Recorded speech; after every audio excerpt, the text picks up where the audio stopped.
Buenos días, queridos estudiantes de noveno grado. Vamos a continuar entonces con las explicaciones de las clases que tenemos de lenguaje y literatura. Bien, continuamos con la continuidad de nuestros temas. Llegamos a la parte del tema número 9 llamado la argumentación oral. En este caso es importante hablar, ya que en el tema anterior estuvimos hablando acerca de la mesa redonda, del debate, que son técnicas de comunicación y de alguna manera de discusión también, en la cual se deben utilizar buenos argumentos en cualquiera de las dos.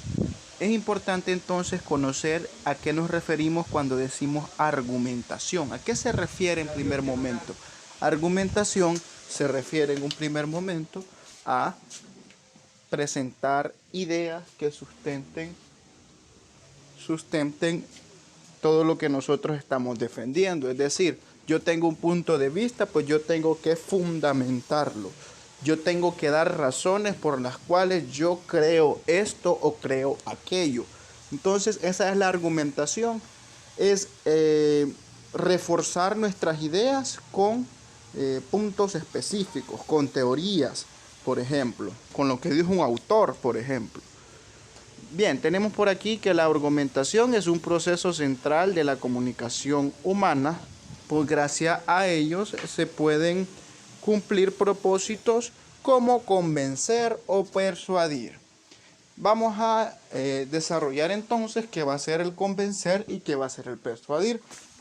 Bien, el convencimiento significa robar la atención, es decir, cuando nosotros convencemos a alguien, tomamos su atención y le hacemos creer que nuestra idea es benevolente, es decir, que es cierta. Eso es convencer. Poner al público, a la persona que me está escuchando, de una forma que esté dispuesta para aceptar con benevolencia mis argumentos, es decir, cómo estoy fundamentando yo mis ideas y con eso lograr que la persona que le estoy presentando mis argumentos tome como cierto aquello que yo le estoy diciendo. Y persuadir significa robar la voluntad de las personas que me están escuchando para que cumplan un objetivo que yo tengo, para que hagan algo que yo quiero, por decirlo así. El ejemplo es cuando en una predicación religiosa, el sacerdote, por ejemplo, en primer momento nos convence de que su idea es correcta, de que su interpretación del evangelio es correcta y después con ciertas técnicas busca hacernos, en este caso, cambiar una forma de pensar o cambiar una conducta. Y si logra con su discurso hacernos creer que lo que dice es cierto y además de creer de que lo que dice es cierto, que nosotros modifiquemos nuestra conducta, entonces ha logrado convencernos y persuadirnos. Es muy importante, lo cual quiere decir entonces que yo puedo convencer a una persona de que mi idea es la más apropiada, pero si esa persona no hace lo que yo esperaba que hiciera, entonces no logré persuadirla. Y por eso es que hay que tener buenos argumentos. Por ejemplo, siempre en el discurso religioso, el sacerdote cuando está diciendo algo se fundamenta en el libro sagrado, que en este caso va a ser la Biblia, ¿verdad? Entonces eso es muy importante. También dice que a pesar de ello, no todos los discursos argumentativos comparten las mismas características o condiciones. Los argumentos que escribe un filósofo para sustentar una teoría son mucho más complejos que aquellos que utiliza un gobernante para convencer a su auditorio. Argumentar significa defender una idea o una opinión, que tenemos por aquí, con razones que justifiquen una postura en relación con un tema determinado. Entonces hay que justificar, dar los puntos claves por lo cual mi idea va a ser la más apropiada.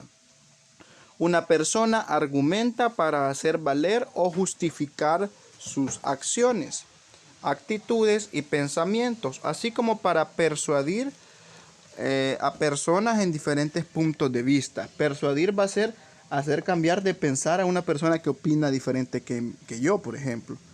En este sentido, dice, el hecho de que el registro, ya sea oral o escrito, varíe, eso afecta no solamente el léxico o a la extensión del discurso argumentativo.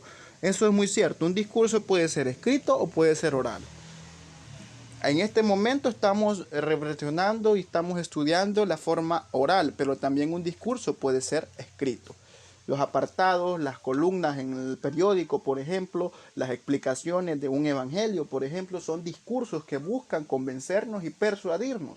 Pero en este momento nos limitaremos únicamente al aspecto oral, ¿verdad? Lo que es puramente verbal, pronunciado y articulado. Bien.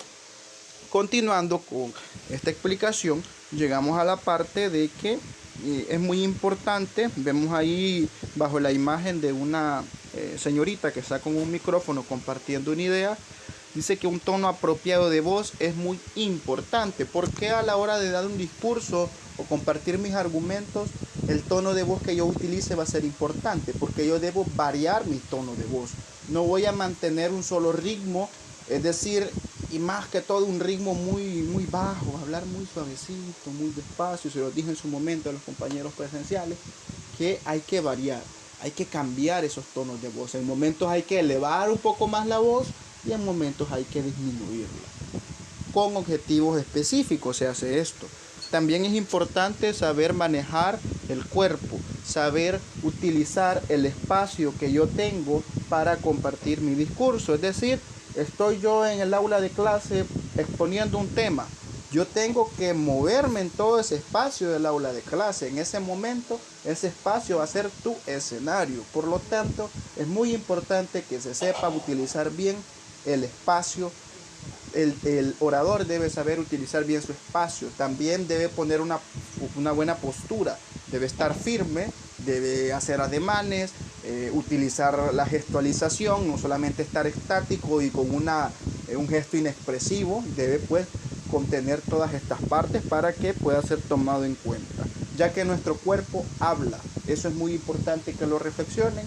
Su cuerpo habla a través de los gestos, a través de los ademanes, hasta en la forma que usted se planta frente a un público. Ahí está diciendo muchas cosas, ahí usted demuestra si está inseguro o qué tan convencido está de lo que usted está diciendo.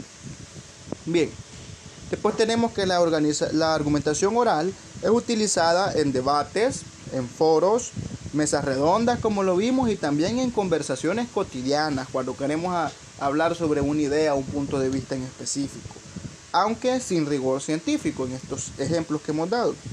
También combina partes expositivas y partes argumentativas. Ejemplo, parte expositiva es dar a conocer una idea. La parte argumentativa es defender esa idea que yo he dado a conocer. En las exposiciones, como se les llama, exposiciones académicas, no solamente van a dar a conocer un tema X, también debe defender las ideas que usted tiene, debe explicar, y por eso es importante siempre utilizar ejemplos propios de repente, porque así usted manifiesta y da a entender al profesor que usted maneja el tema, no solamente se aprendió la definición y la reproduce, no. Es muy importante tomar en cuenta eso para que tengamos éxito en este tipo de presentaciones. También es muy importante que hay que saber estructurar en 4 momentos el discurso, ¿verdad? En un primer momento vamos a tener la preparación, por decirlo así, valga la redundancia, previa. Es decir, previamente yo voy a elaborar mi discurso, si es posible, de forma escrita. Voy a estudiarlo, voy a imaginar cómo voy a utilizar, cómo me voy a desenvolver con las palabras. Después llega el momento en que hago mi introducción, ya cuando estoy a la hora de compartir mi discurso. ¿Qué se hace en la introducción? Se da a conocer, se presenta a la persona que va a exponer. De repente ustedes dicen buenos días, buenas tardes, queridos compañeros, maestra presente, maestro presente, somos el grupo tal, vamos a hablar sobre tal y tal cosa. Además de eso, también se da una pequeña introducción acerca del tema que van a hablar en conjunto. Van a dar una pequeña reseña y ya después van a tocar los puntos específicos. Ya en el desarrollo del discurso se exponen las ideas y se van argumentando, se van defendiendo. Y para finalizar, ¿qué es lo que se hace? Pues un resumen de todo lo que se ha hablado. Ahí está la estructura: presentación, exposición, argumentación y conclusión. Primero se presenta, después después presenta sus ideas, después las defiende y por último concluye. Así es la estructura. Los elementos de la argumentación es que debe tener un objeto, dice, un tema en el cual yo me voy a centrar. No es bueno que de repente ustedes quieran hablar de un tema y lo hagan de manera muy general. Hay que delimitar, hay que ser más específicos, porque entre más generalizamos un tema, más dificultad va a ser para nosotros a la hora de defenderlo. La tesis, ¿qué es la tesis? La tesis pues es la postura que nosotros mantenemos sobre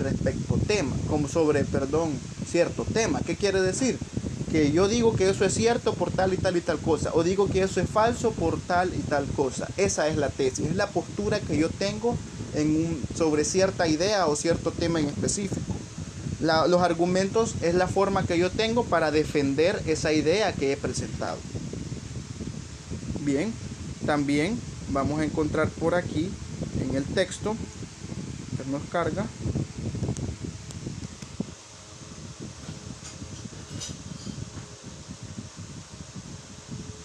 Bien, no logró cargar. Continuaremos entonces.